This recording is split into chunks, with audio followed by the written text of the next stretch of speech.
You filled up petrol this week, same prices as last month.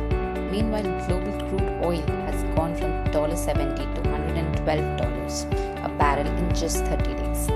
That's a 75% jump. How is India's petrol price still the same? The answer is 1.55 lakh crore decision the government made on 27th March, and it affects every single Indian. Here's the backstory. The US-Israel war on Iran led to the closure of Strait of Hormuz, a narrow waterway that carries 20% of world's oil supply and nearly 20 to 25 million barrels of crude every single day.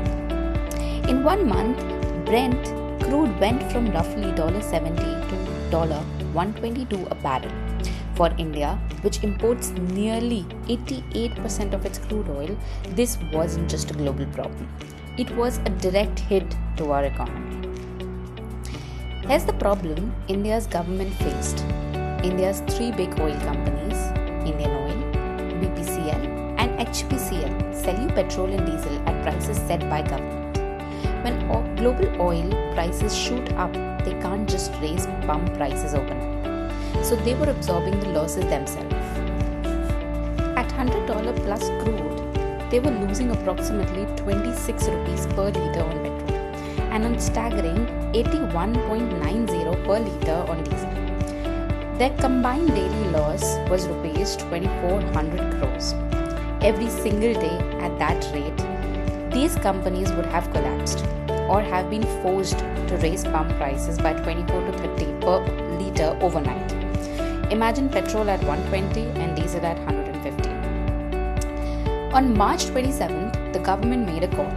As Petroleum Minister Puri put it, there were 2 choices. Option A, raise fuel prices drastically like every other country did.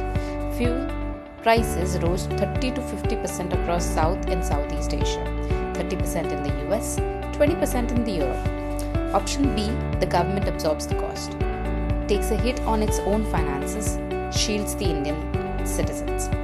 They chose option B. Excise duty on petrol was slashed from 13 rupees to 3 per litre. Excise duty on diesel was cut from 10 to 0. Both reduced by 10 per litre, effective immediately.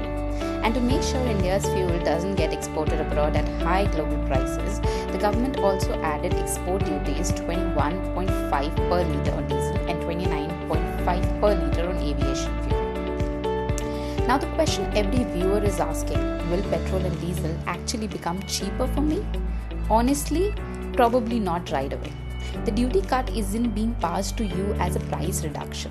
It's being used to offset the massive loss oil companies are still absorbing. In Delhi, petrol is still 94.77 rupees and diesel is at 87.67 rupees, unchanged.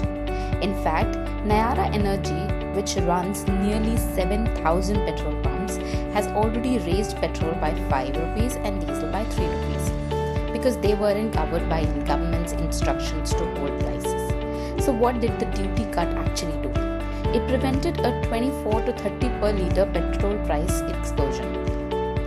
It kept your price stable even as the world's prices went up by 30 to 50%. That is the relief, just not the kind you see directly on the price board.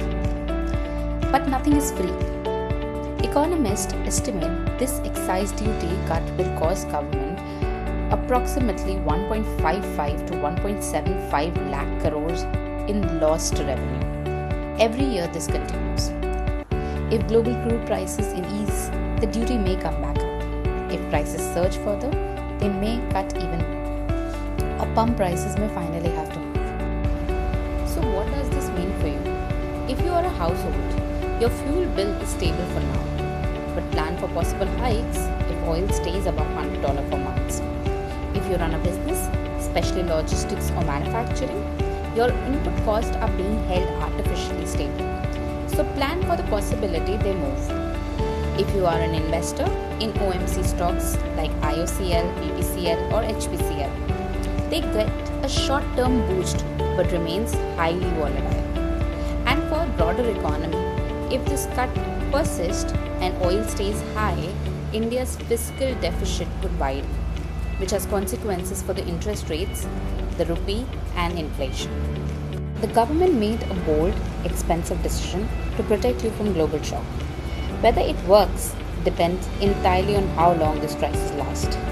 Watch for next three things: Iran peace talk in progress, the Strait of Hormuz reopening timeline, and whether state government follows with their own VAT cuts. At Ideas and Beyond, we break down the biggest business stories into decisions you can actually act on. If this was useful, subscribe, share, and tell us in the comments. Have your fuel prices changed at your local pump?